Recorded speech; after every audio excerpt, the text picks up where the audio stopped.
I was sitting quietly at the table next to my 7-year-old grandson at my son's second wedding. Suddenly, the boy grabbed my hand tightly and whispered, "Grandma, I want to leave right now." I asked him, "What's wrong?"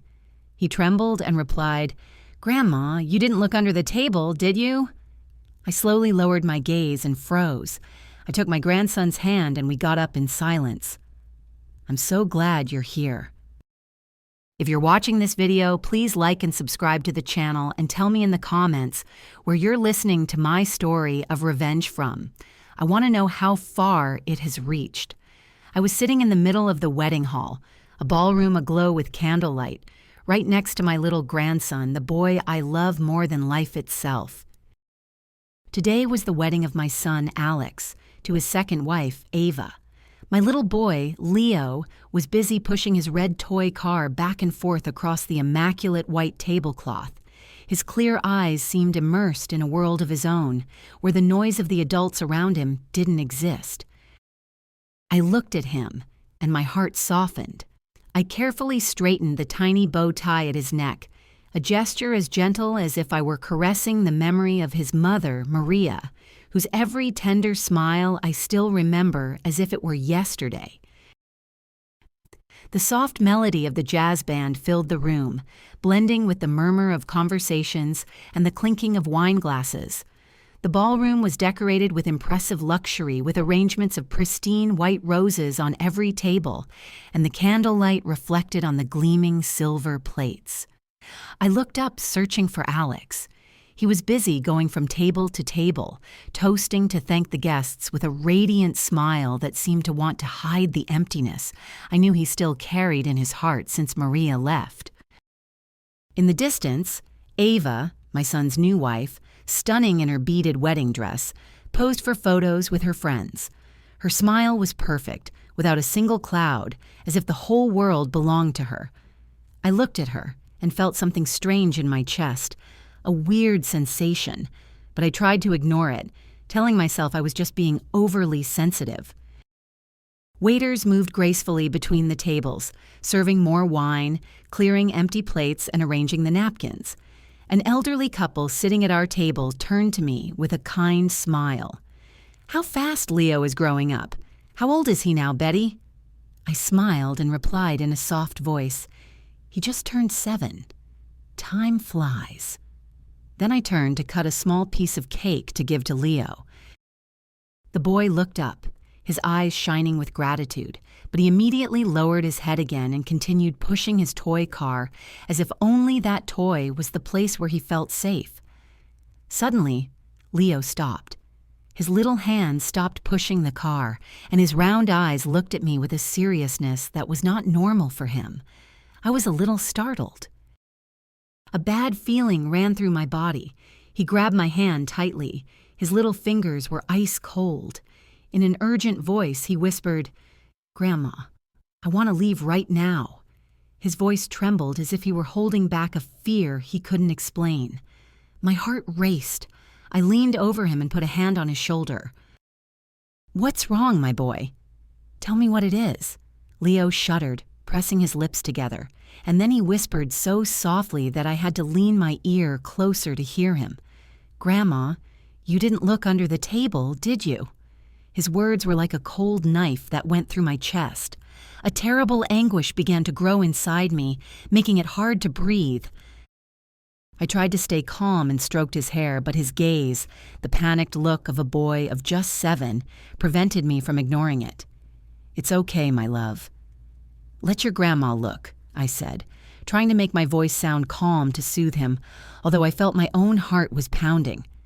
Carefully, I lifted the edge of the white tablecloth and looked into the dark space under the table, where the wooden legs of the chairs and Leo's little shoes were swinging.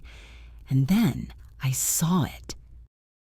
A small piece of paper folded in 4, lying there, right next to Leo's chair. It was so small that it was almost lost in the darkness, but its presence chilled my blood. Leo huddled against me, his little hand gripping my arm as if seeking refuge. I felt his agitated breathing. Every tremor seemed to tell me that something was very wrong. I crouched down completely, and with a trembling hand I picked up the paper. The people around us were still laughing and toasting, but at that instant my entire world shrank until it was just me, Leo, and that damned paper in my hand. I unfolded it. The dim candlelight on the table was enough to read the scribbled words. Table 8, add shrimp to the child's serving. A few words, but they were like a direct punch to my heart. I felt the blood turn to ice in my veins and the air get stuck in my chest. Leo is severely allergic to shrimp, something my whole family knows perfectly well. A single piece of shrimp would be enough to put his life in danger. Who could have written this? Who could be so cruel? Right on my son's wedding day. I squeezed Leo's hand, feeling his little fingers tremble in mine. I stood up abruptly, not caring about the surprised looks from the people around me. The elderly couple nearby stopped talking and looked at me with concern. I hugged Leo with all my strength, as if I feared he would vanish if I let him go. The laughter and music continued, but for me, everything had become a heavy, suffocating silence. Memories of other times flooded my mind, taking me out of that gleaming wedding hall and back to the years when our family was whole. I once thought my son's home would always be filled with laughter. But life, like a sudden gust of wind, extinguished that flame of happiness, leaving me with scars that would never heal. I remember Maria, my first daughter-in-law, like I remember the morning sunlight streaming through the window at dawn. Her smile was tender and warm. She always made me feel like I was in the arms of a true daughter. Maria never raised her voice, never did anything that worried me. She was one of those people who just by looking at them made you feel at peace. I still remember those very windy afternoons in the suburbs of Phoenix when I would arrive at Alex and Maria's little house. The laughter of Leo, who had just started to walk, echoed in the backyard as he chased a colorful rubber ball. Maria would be on the porch with a basket of freshly picked vegetables, smiling as she watched her son. "Mom, Betty, try the chili I made. See what you think," she would often say to me, her voice full of pride as she placed the warm bowl in front of me. I would sit there eating and talking with her about simple things, while Leo crawled on the floor clinging to an old toy car. But the most beautiful and also the most painful memory is the night Leo became very sick. He had a very high fever. His little body burned and his eyes could barely open with no strength left even to cry. Maria held him while tears rolled silently down her cheeks. "Mom." "Betty, I'm so scared," she whispered, her voice trembling. I sat next to her, taking turns to place damp cloths on his forehead, trying to calm her. "Don't worry, honey. The boy is strong. He's going to be okay." But inside, the worry weighed on me like a stone. I stayed up with Maria until dawn when the first rays of sun appeared and Leo's fever finally broke and he fell asleep in his mother's arms. Maria turned to me, her eyes red but with a faint smile. "Thank you, Mom. Without you, I don't know what I would have done at that moment." I just took her hand and squeezed it tightly, as if I wanted to tell her that I would always be there for her and for Leo. I thought that this little family would be happy forever, like a song that never ends. But then, one fateful afternoon, everything fell apart. The phone rang while I was washing dishes in the kitchen. The cold voice of a police officer came through the line. "Mrs. Williams, we regret to inform you that there has been an accident." I don't remember how I finished hearing the sentence. I just know that my hands were shaking so much that I dropped a plate on the floor and it shattered. Maria was gone in an instant when a truck that lost control hit her car on the highway outside the city. I stood there, paralyzed, feeling the world crumble in front of me. Maria's funeral was on a day of torrential rain. The drops fell non-stop as if the sky was also crying for her. Leo, who was only 4 years old then, was in my arms, confused, looking at everyone with his innocent eyes, not understanding what was happening. "Grandma, where is my mommy?" he asked in his little voice. I hugged him tightly, swallowing my tears, and whispered, "Your mommy is in a very beautiful place, my love." But inside, I felt shattered. Alex, my son, collapsed in front of the coffin, his shoulders shaking, and he couldn't say a word. I knew he was trying to be strong, but his gaze was empty, as if a part of his soul had gone with Maria. After that tragedy, Alex changed completely. He buried himself in work. He would leave home very early and wouldn't return until Leo was already asleep. I understood that he was running away, trying to fill that immense void in his heart with endless days of work. But Leo, my poor boy, suffered the most. He started talking less. His gaze was often sad, as if he was waiting for a miracle that would bring his mother back. I became his only support. I took him to school every morning and sat by his bed every night to rock him. "Grandma, tell me a story about my mommy," he would often ask me, and I would tell them to him in a choked voice, talking about the times Maria sang to him to sleep, how she cut his fruit into little pieces to make him his favorite dessert. Each story was an attempt to keep Maria's image alive in Leo's mind and in my heart. Lucy, my adopted daughter, also became an essential part of those days. With her warm heart and skilled hands, she would come to the house often, bringing coloring books or cookies she had baked herself. Lucy loved Leo as if he were her own little brother. She would carry him, teach him to read, or sit for hours with him at the table to help him with his clumsy drawings. "Look, Leo, your house turned out prettier than mine," she would say, laughing in her voice as clear as a bell. But sometimes I would catch Lucy looking at Alex when he entered the house in silence after a long day of work. It was a deep look that contained something more than a simple sibling affection. I saw it, but I decided not to say anything. Maybe I was afraid that if I brought up the subject, I would break the fragile stability of what was left of our family. Alex's house slowly became devoid of laughter. But thanks to Lucy and Leo, the family flame remained lit, even if it was weakly. I did everything possible to keep that flame from going out. But in the depths of my heart, I knew that both Alex and I lived with wounds that had never healed. Every time I saw Leo sleeping, I saw Maria's features on his little face, and my heart would ache again. The memory of that afternoon is still as clear in my mind as if time had not passed. I was sitting in my small living room listening to the sparrows singing in the yard with a heart full of mixed feelings. It was the first time my son, Alex, was bringing Ava home to introduce her. I tried to open my heart. I tried to see this young woman through the eyes of a mother who wants her son to find happiness again after so much pain.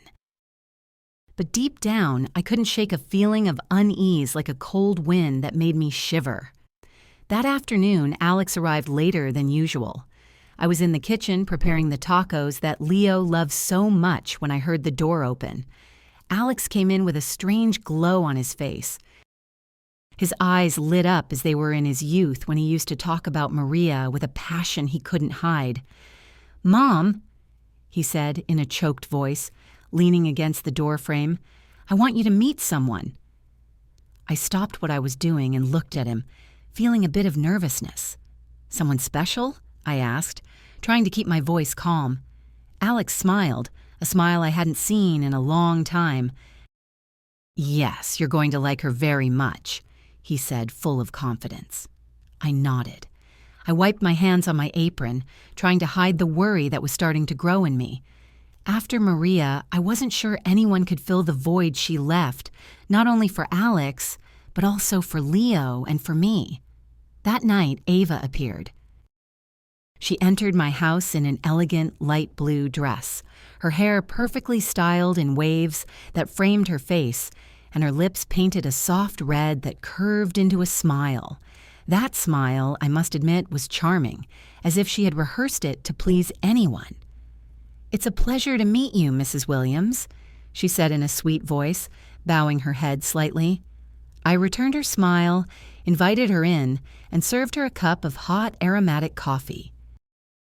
"Your house is so cozy," Ava said, as her eyes scanned the family photos hanging on the wall where there was one of Maria hugging a very tiny Leo.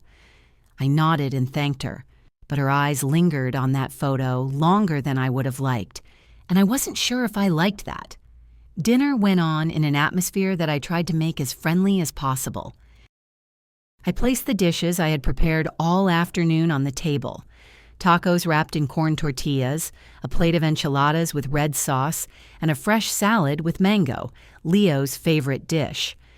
Alex sat next to Ava, his eyes never leaving her. His happiness was visible in every gesture. "Mom, Ava works in marketing at my company. She's very good at what she does," he said, his voice full of pride. Ava smiled. She served me an enchilada with a delicate but calculated movement. "Mrs. Williams, this is delicious. You have to teach me how to make it," she said, giving me a friendly look. I smiled and responded politely, but a small part of me remained uneasy.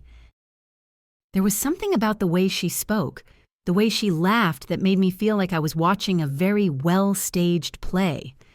Leo, my grandson, was sitting at the head of the table, strangely quiet. He, who normally wouldn't stop talking about school that night, just picked at his food without lifting his head once. I noticed that he was avoiding Ava's gaze as if he was trying to hide in a safe corner. Ava leaned over, took a chocolate bar from her purse, and placed it in front of Leo with a radiant smile. "This is for you." "It's very good, Leo," she said in a voice as sweet as if she were trying to win him over. But Leo remained still, his little hands gripping his silverware, and then he simply turned his face away without touching the chocolate. I saw a flash of fear in his eyes and felt as if my heart would shrink. Alex frowned, about to scold his son. "Leo, what's wrong with you? Ava is giving you some candy." I quickly intervened. "It's nothing. He's probably a little tired. Leave him be, son." Alex sighed but didn't say anything else and turned to serve Ava more wine, as if he wanted to lighten the mood. Lucy, my adopted daughter, was also at dinner. She sat across from me, eating in silence, but I noticed how her gaze darkened when Ava took Alex's hand under the table. Lucy has always been a very sensitive girl, and I know she loves Alex like a brother, but sometimes I wonder if that feeling isn't deeper. When Ava took Alex's hand, Lucy's hand stopped over her glass, and I saw her fingers tighten a little. She didn't say anything. She just lowered her head and continued eating, but that silence was heavier than any words. I wanted to ask her. I wanted to understand what was making her sad, but I knew it wasn't the right time. After dinner, Ava insisted on washing the dishes, even though I refused several times. "Mrs. Williams, let me rest," she said with overflowing enthusiasm.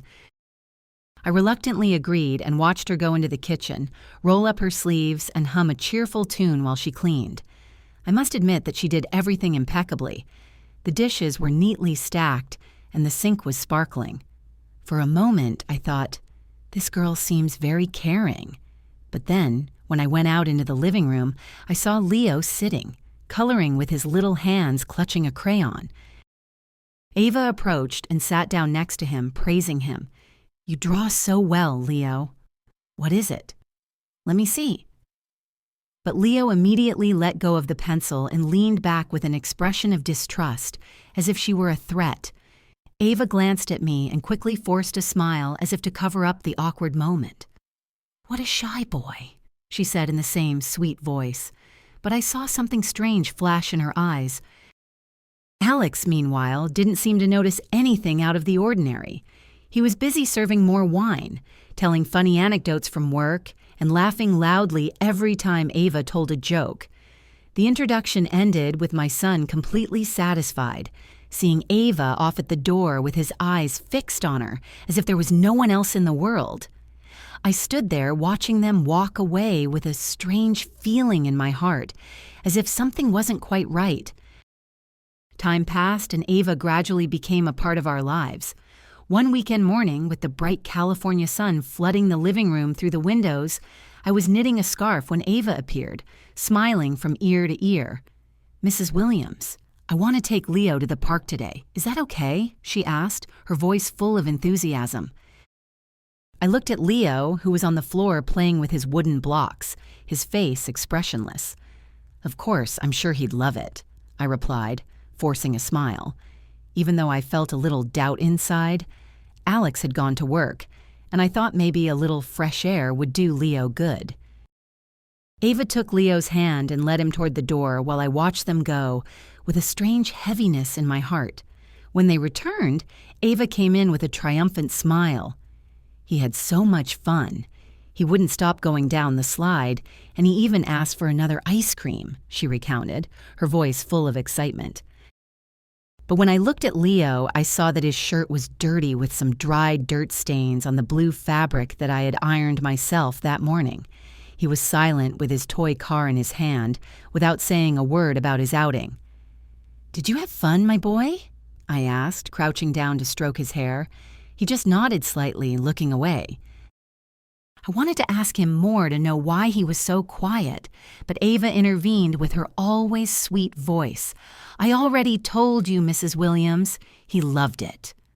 I nodded, but inside me, a small piece of the puzzle of doubt began to form. On another occasion, while Alex was at work, Ava showed up unannounced. I was in the kitchen preparing chili for lunch when I heard her talking to Leo in the living room. At first, her voice was soft, but suddenly I heard a harsh phrase. "Stay still, Leo. Don't make a mess. You're a big boy now, but you still act like a baby." I stopped dead in my tracks, my hand still over the onion I was chopping, and a chill ran through my body. I came out of the kitchen and instantly Ava changed her tone, becoming as sweet as if nothing had happened. "Our Leo is so clever.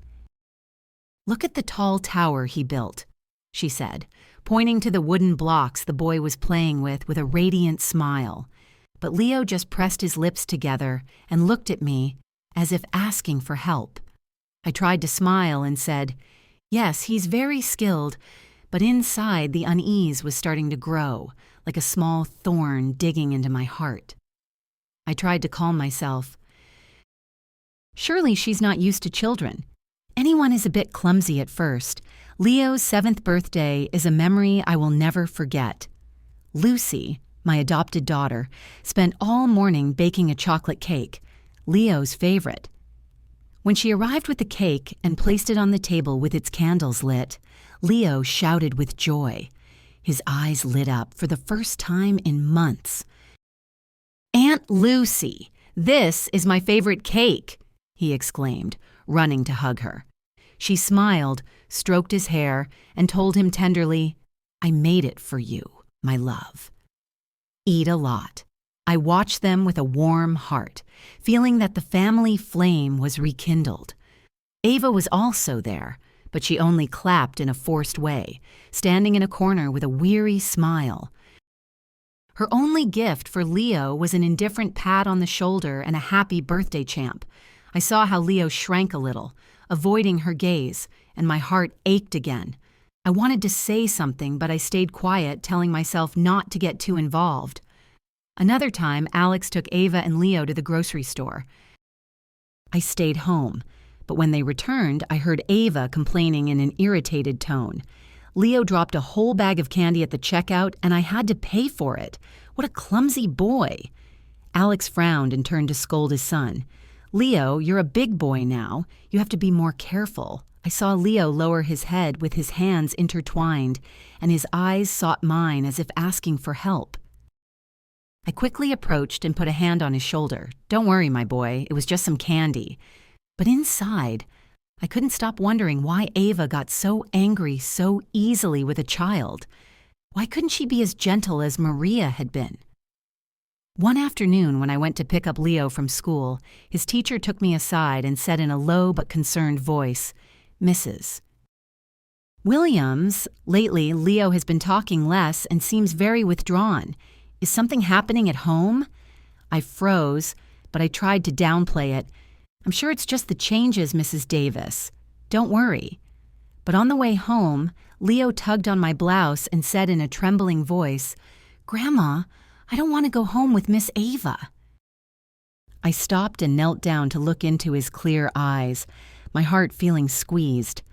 "Why do you say that, my love?" "Miss Ava loves you," I said. But as soon as I said it, I knew I was wrong. Leo shook his head with firm determination in his gaze. "No, Grandma. She doesn't love me." I stroked his hair, trying to calm him, but inside I couldn't deny that the boy was telling the truth. Lucy, who was nearby, had heard everything. She turned away in silence, but I saw how her shoulders moved slightly, as if she were holding back a sigh. All those loose pieces, all those little signs. I had seen them, but I had chosen to ignore them, and so the day of my son's wedding arrived. That afternoon, the golden sun of Florida streamed through the large windows, bathing the ballroom in a radiant light, as if wanting to celebrate my son's happy day. I was sitting at table number 8 next to my grandson, Leo and Lucy, my adopted daughter. Leo was playing with his red toy car, whispering a soft vroom vroom. I looked at him, and my heart filled with tenderness. Lucy, in a simple beige dress, was sitting on the other side, leaning over from time to say something in Leo's ear with a smile as sweet as the morning sun.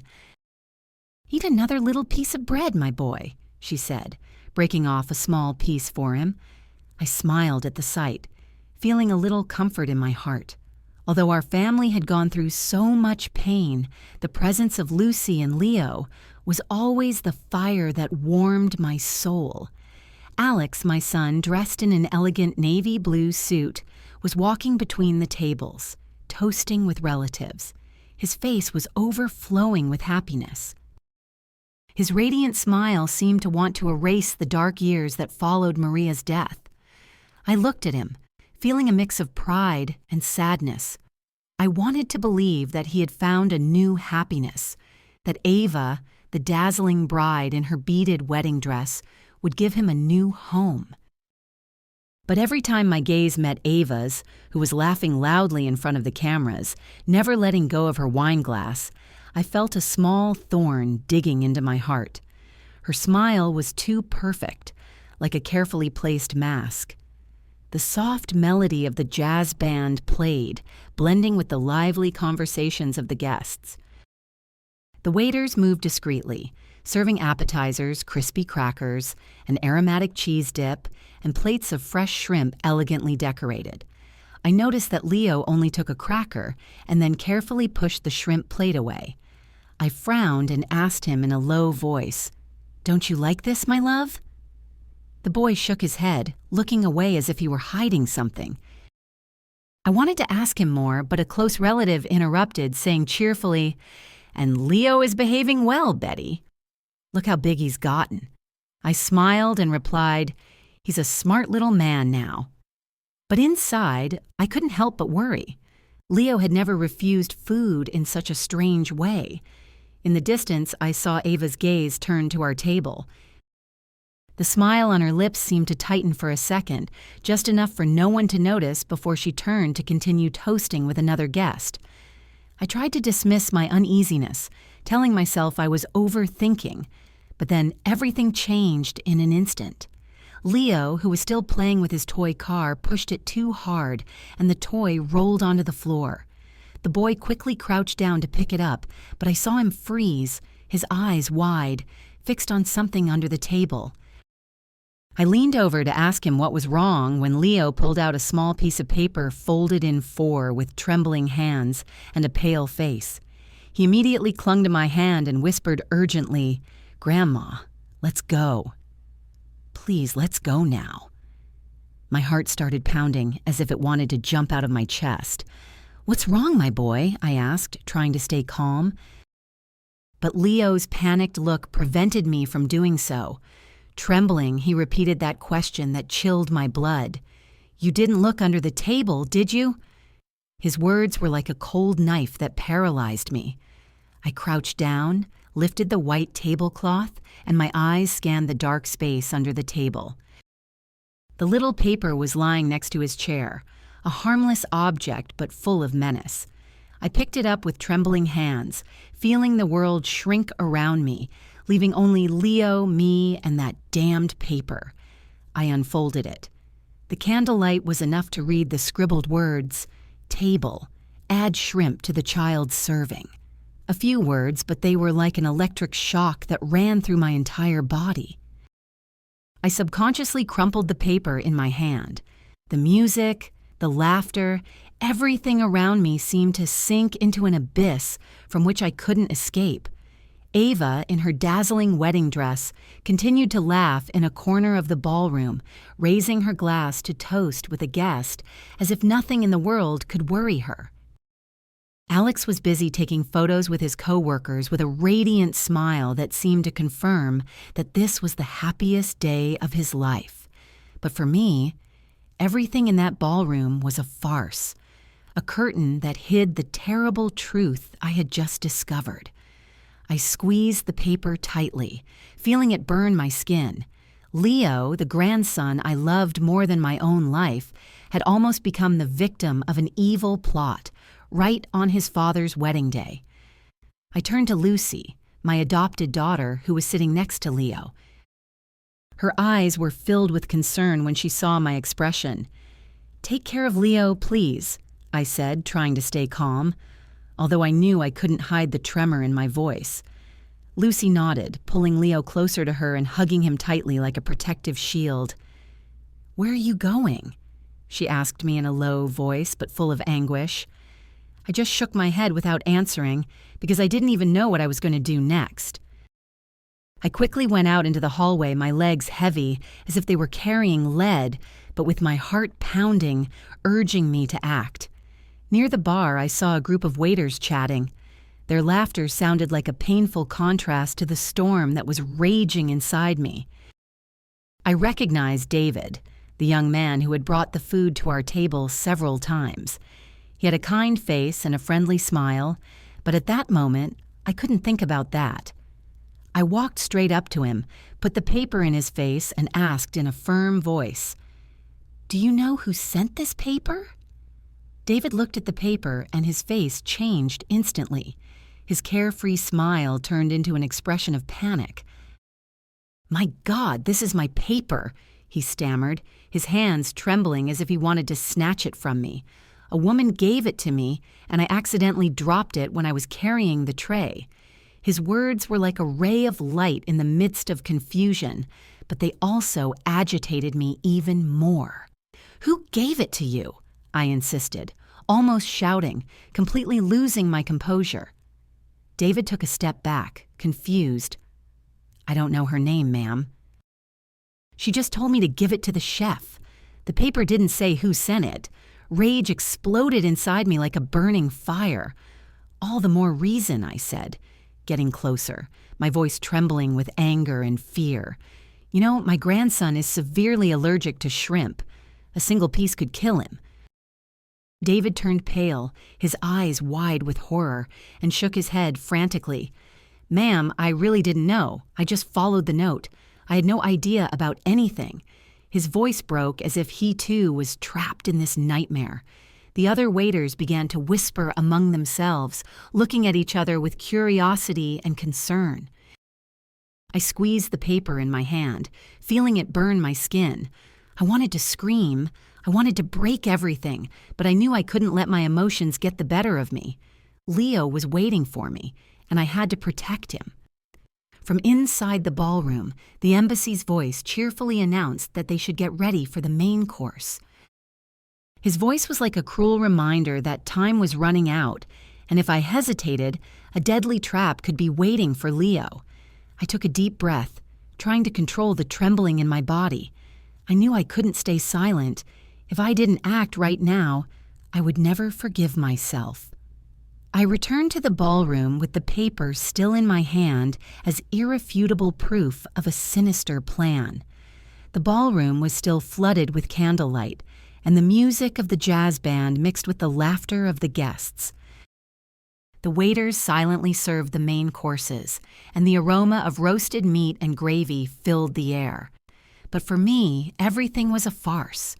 I looked at Leo, huddled next to Lucy, his clear eyes full of fear fixed on me, as if I were his only refuge in the middle of the storm. I took Leo's little hand, feeling his trembling fingers in my palm. And then, as if driven by an invisible force, I stood up abruptly. My voice resonated clearly and firmly above the music and conversations. "One moment, please. Before we begin to eat, I have something to clarify." The whole ballroom fell silent as if time had stopped. All eyes were on table 8, where I was standing with Leo by my side and Lucy sitting with a spark of determination in her eyes. The clinking of glasses ceased, the murmurs died down, and I could only hear the pounding of my heart in my chest. I held up the paper. The words scribbled on it were an undeniable accusation.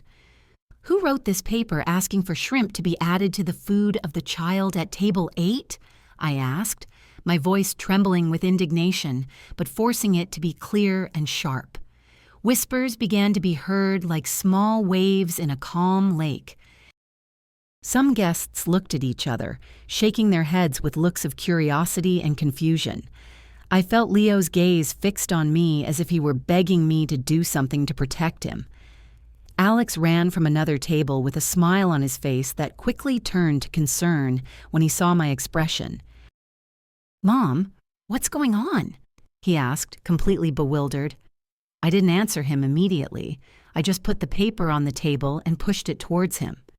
"Read it yourself," I said in a harsh voice, although inside I was a mess. Alex took the paper. His eyes scanned the words, and I saw his face turn pale and his hands tremble slightly. "What does this mean?" he asked, stunned, looking at me, and then at Leo, as if searching for a logical explanation.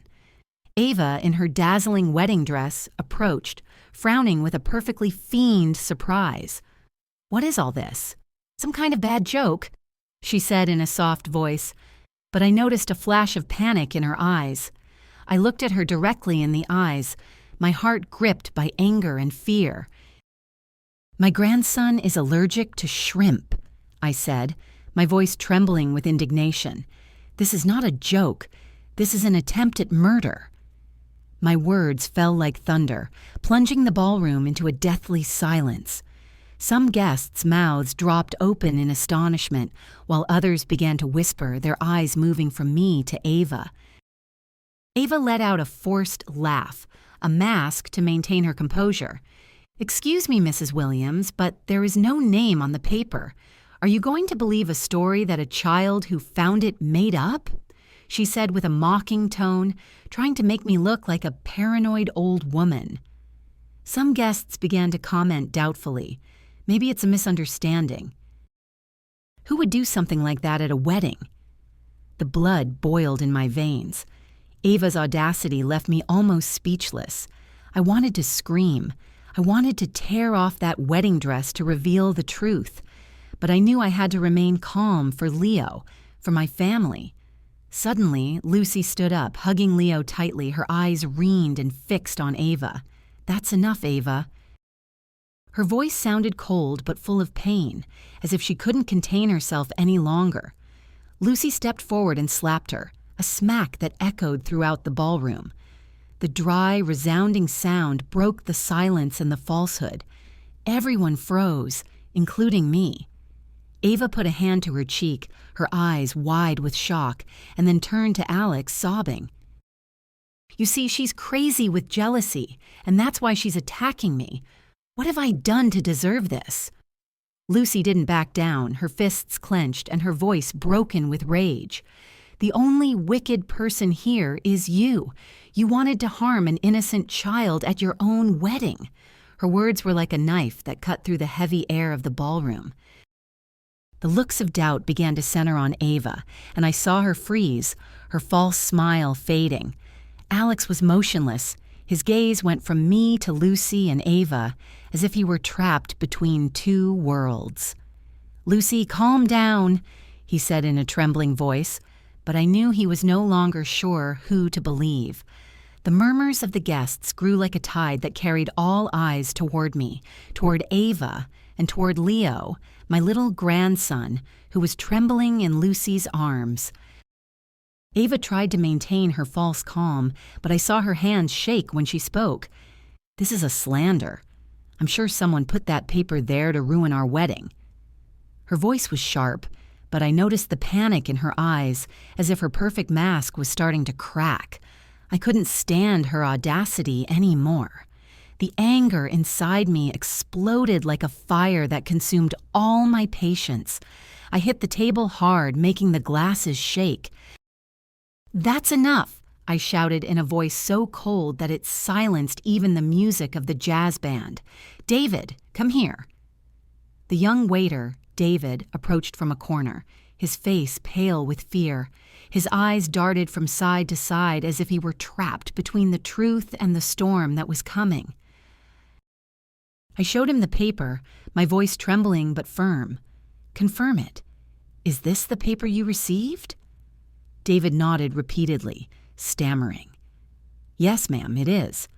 A woman from the other table gave it to me, and I accidentally dropped it when I was carrying the tray." He lowered his head as if he wanted to avoid my gaze. I felt my blood boil, but I forced myself to stay calm because I knew everyone in the ballroom was watching. Ava hurried to interrupt in a sharp, almost desperate voice. "You're mistaken. I don't know anything about that." But before she could respond, a weak voice full of pain was heard from behind. Gloria, Ava's younger sister, burst into tears and stood up from her chair. "It wasn't my sister Ava who gave me that paper," the young woman said, trembling as tears ran down her cheeks. "She asked me to give it to the waiter." I swear I didn't know what was inside. A murmur of astonishment ran through the ballroom. My God, I can't believe it. How is that possible? I looked at Gloria and my heart softened. She was barely 18 years old. Her eyes were red and full of confusion, as if she too was trapped in this nightmare. Ava turned abruptly and yelled at her sister, her face disfigured with anger. "Shut up, Gloria! How dare you make up lies to harm your own sister?" Her voice was sharp, but I saw her lips tremble as if she were struggling to hide the truth. Gloria backed away, trembling from head to foot, and said between sobs, "I'm not lying, sister. I just did what you asked." Her words were like a dagger that went through Ava's falsehood, leaving the entire ballroom in a state of shock. A close older relative shook his head, his voice choked. "How is it possible to not even spare an innocent child?" In the midst of the chaos, Lucy stepped forward, hugging Leo tightly, and said in an icy voice, "If you keep denying it, we can ask to check the security cameras in the ballroom. Everything will be cleared up in a moment." Her words were like a stone thrown into a lake, causing waves of panic. Ava's face turned ashen, her lips tightened, and her gaze desperately sought an escape. But there was no escape now. She didn't say another word, and that silence for me was the clearest confession of all. Alex froze, his hand trembling on Leo's shoulder, looking in horror at the woman he had just called his wife, Ava. His voice broke as if he were trying to cling to the hope that it was all a misunderstanding, but his gaze, moving from the paper to Leo, said it all. I saw how his heart broke, just like mine had when he discovered the plot. And Uncle stood up and shook his head, disgusted. "It's unbelievable. Such wickedness on a day of celebration." His voice trembled as if he were holding back his indignation. After Lucy's challenge about the security cameras, a deadly silence took over the ballroom. Ava, the woman I once tried to accept as part of my family, stood there, her face pale and her lips pressed together, looking for one last excuse. But the truth was exposed, and she had nowhere left to run. Alex, my son, walked slowly toward her, his face tense and his eyes red, and asked her, "Ava, tell me the truth. Is it true?" His voice trembled as if he were begging for a glimmer of hope that it was all a mistake. But I knew that deep down, he also felt the painful truth. Ava took a step back, trying to force a twisted smile, but her eyes betrayed her panic. "You don't believe me?"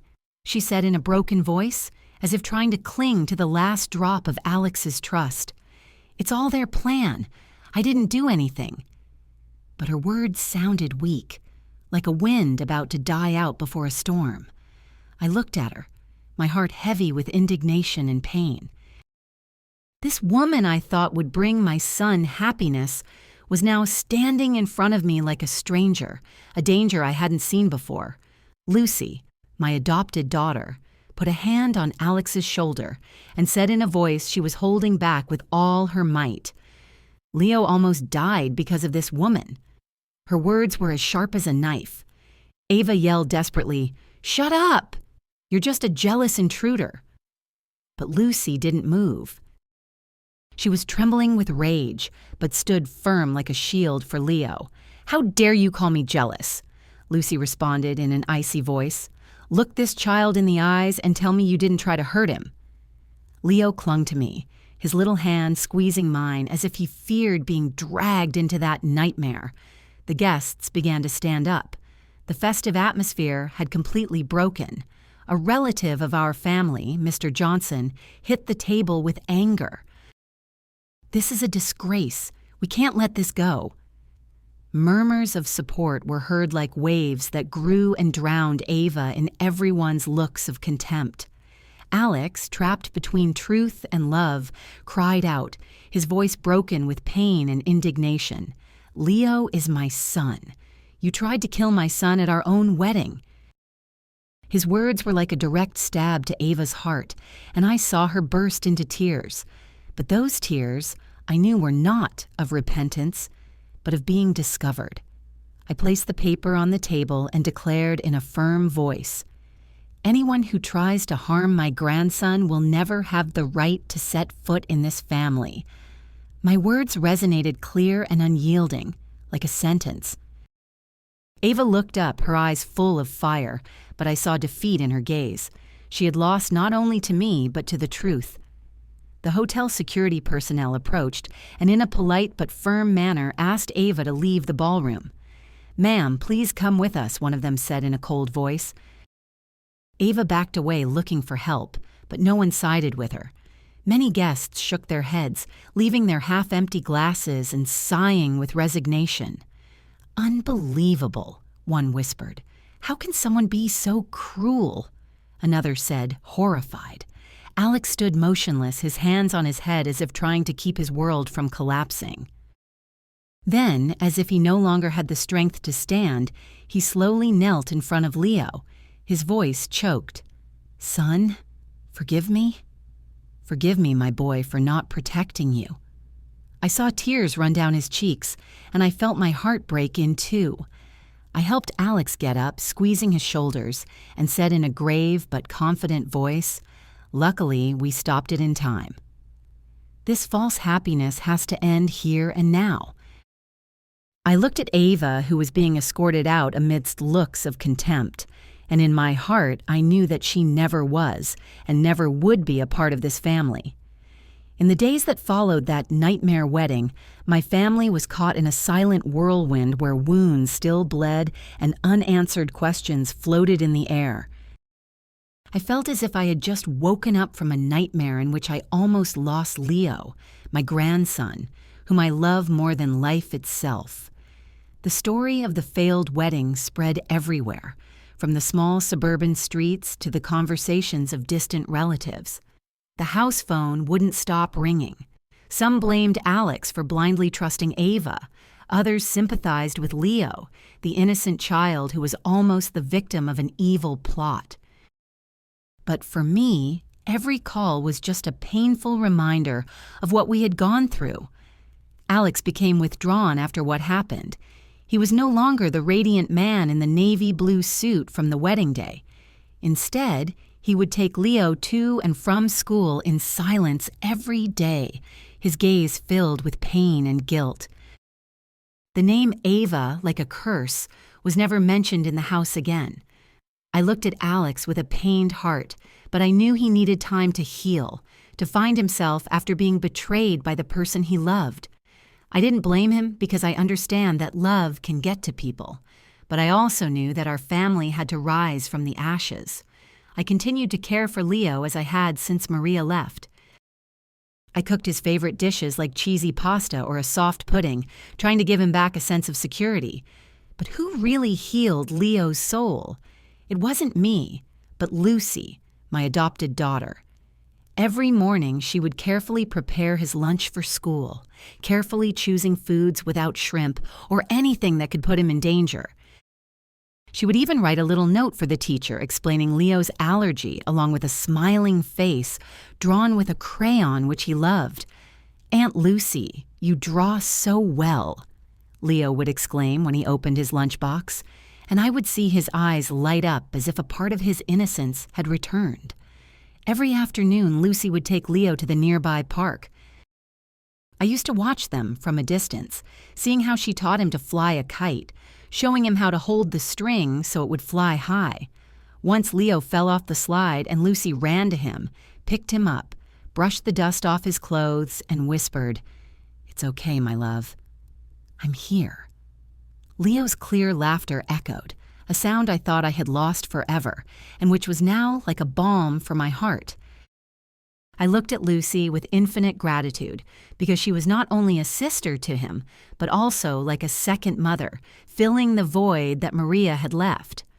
One night when Leo had a high fever, I saw Lucy spend the night by his side.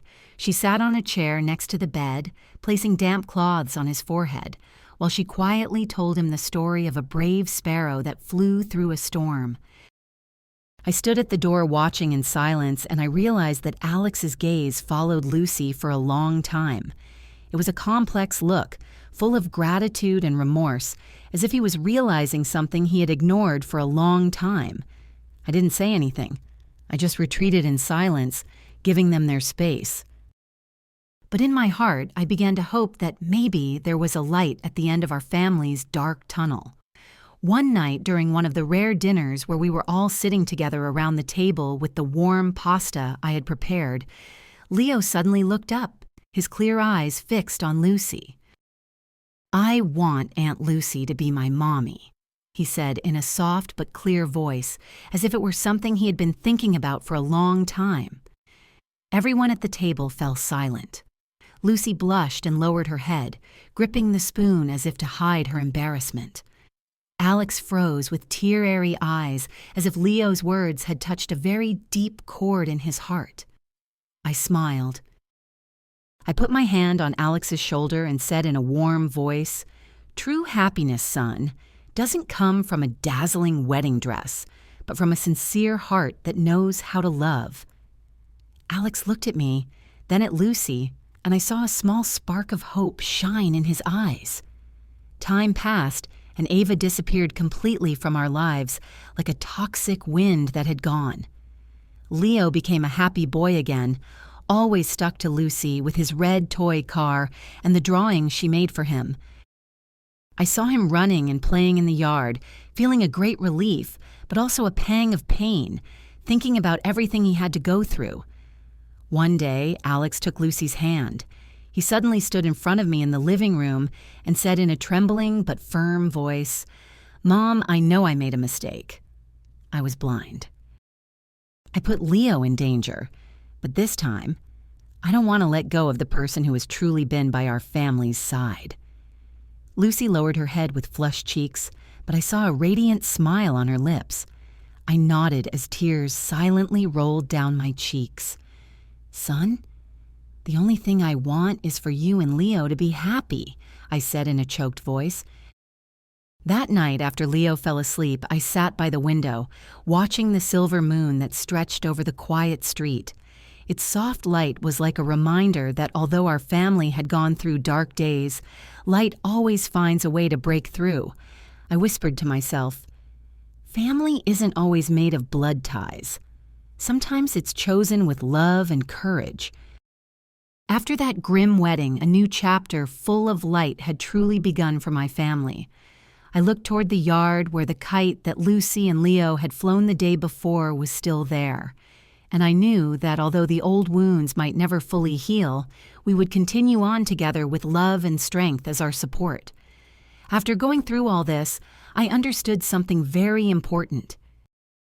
That in life there are losses that cannot be replaced, betrayals that break the heart, but sincere love will always be the light that illuminates the way. Family is not only built with blood ties, but also with choices, with the courage to protect each other from a darkness and danger. It is sacrifice and true affection that brings lasting happiness, not false appearances. I want everyone to remember to listen. You have to let your heart guide you because sometimes a small gesture of attention can save a life. And it is kindness that gets us out of nights that seem to have no end. The story you have just heard has been modified in names and places to protect the identity of the people involved. We do not tell this to judge, but with the hope that someone will listen and stop to reflect. How many mothers are suffering in silence inside their own homes? I truly wonder if you were in my place, what would you have done? Would you have chosen silence to maintain peace, or would you have dared to face everything to reclaim your own voice? I would like to know your opinion because every story can become a candle that lights the way for others. God always blesses us, and I am sure that courage will lead us to better days. Meanwhile, on the final screen, I will leave you two of the channel's favorite stories. I am sure you will be surprised.